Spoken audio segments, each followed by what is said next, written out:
guddida nabadeynta beelihii ku dagaalamayay degmada Ceelaf Weyn ee gobolka Sanaag ayaa soo saaray go'aamo xabad joojin oo lagu xoojinayo nabadeynta iyo xasiloonida beelaha walaalaha ee wada degmada Ceelaf Weyn waxaana munaasabad weyn oo ka qabsoontay fagaaraha khayriyada magaalada Ceelaf Weyn oo ay ka soo qayb galeen dhammaan shacabweynaha magaalada Ceelaf Weyn mas'uuliyiinta maamulka heer gobol iyo mas'uuliyiinta degmada Ceelaf Weyn saraakiisha ciidamada kala duwan maareeyo ku-xigeenka madbacadda qaranka madax dhaqameed iyo wax karad kale oo tiro badan ugu horeynba halkaas laga akhriyay go'aamada ay soo saareen guddida nabadeynta beelaha walaalaha ee dirirtu ku dhexmaraysay Ceelaf Weyn waxaan halkan ku akhriyayaa anigu oo kaliya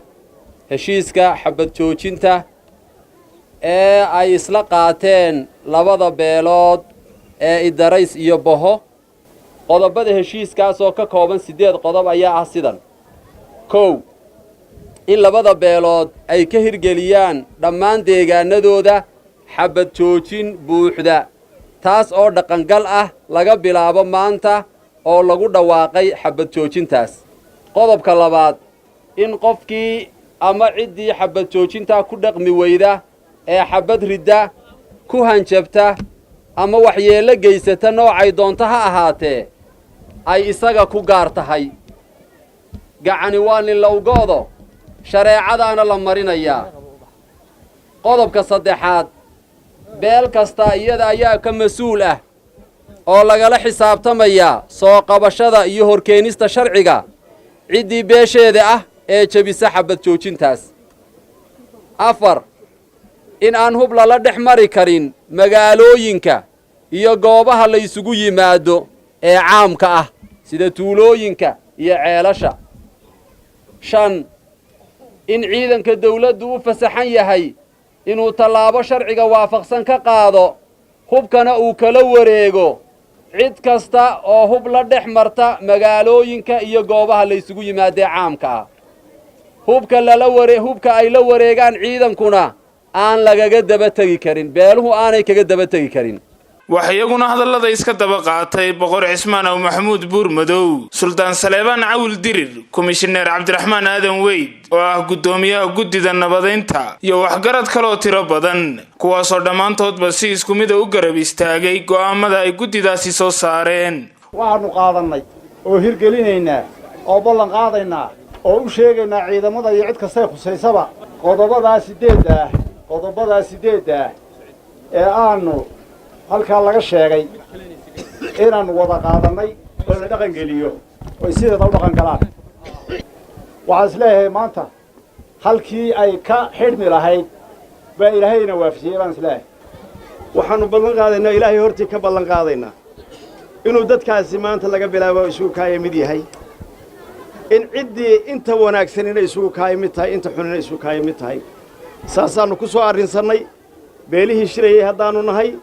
in uu qabiil gaara noqdo ninka dhibaatada wada in xukuumadda iyo shacbiguna saasay nagula shaqaynayaan ilaahay waxaanu ka baryaynaa cid kasta ummaddan dhibaato ugu maqan ilaahay inuu ka qabto ballanqaadka aanu qaadannay xukuumadda waxaanu ka codsanaynaa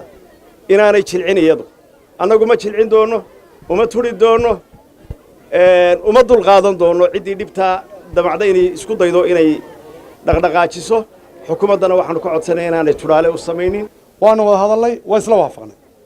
odayaashii reer Ceelaf baa noqday la kulmiyo kulan weyn baa loogu yeedhay qof aan soo dhaweyn oo oran maanta baa wadadii la helay ma jirin uga maadnaqaynaa madaxweynaha waa la kulanay wasiirka arrimaha gudaha waa la kulanay labaduba si daacadnimo leh noogu sheegeen hawsha aanay cidna faragelin ku samaynaynin waxay ka qaban karaan ay ka qabtaan waxaan uga digaynaa cid kasta oo isku dayaysa inay propaganda ka dhan ah nabadgelyada fidiso laba ciqaab baa ku dhici karaya mid adduunka imada qaraba waxa dhici doonta berrito in habartay dhici doonto inanka la qabto ama qoriga la qabto odayaal isu soo daba galaan oo yiraahdaan hana loo sii daayo ilaah baan idinku dhaariyay ha noo sii daynina hadeerba waa maqlaysaan dawladdana waxaan leeyahay gacanta aad nagula qabanaysaan xabad joojintaasi ha adkaato nabadgelyada waa qaadanay siduu sheegay Yuusuf Anagu ragayga wayelka soo qoriyay dhalinyaradii baan niiga ugu tagnayba nabadgelyadaas waa nabadgelyo ka soo dhisantay gunta oo la soo wada qaatay tuulaan u tagnay guri baan ugu tagnay dadkii nin walba waxaanu ku wacyi gelinay war wax nabadgelyada dhaamaya garanaya wax dhaama wada garan waay marka walaalayaal waa inaynu qabyaaladda iyo amni darrada waxa keenaya aynu ka digtoonaanaa shayga ugu daran ee qabyaaladda weeye ina soo maray ka qayb qaatayow you have maanta jaanis baad haysataa ka toobadkeen haddaad niyadda ka raacsanayd haddaad qalbiga ka raacsanayd haddaad gacan gashay haddaad wax dishay wallahi toobad baa ku furan dadku waa istilaan oo haddana dib u heshiiyaane daa'im waxaan baryaynaa inaad daacad noqotaane dabka wada kulaashan sidii dul walaalaahe waxaan la dhignay halkay ka qaadana waa la qaadnay halkay dhigeenna waa la dhignay ma aha inaannu taageerayno oo leenahay waynu ku taageersannahay nabadda war waxaannu leenahay waydinla leenahay dhinaca kacayaale walaalka ah hadduu dhaawac yahay waad ka dhididaaya xag kastaba la dhibay tirirta waa lagu dhammaadaa dhiga qoriga waa taa in badan dhabarka saarta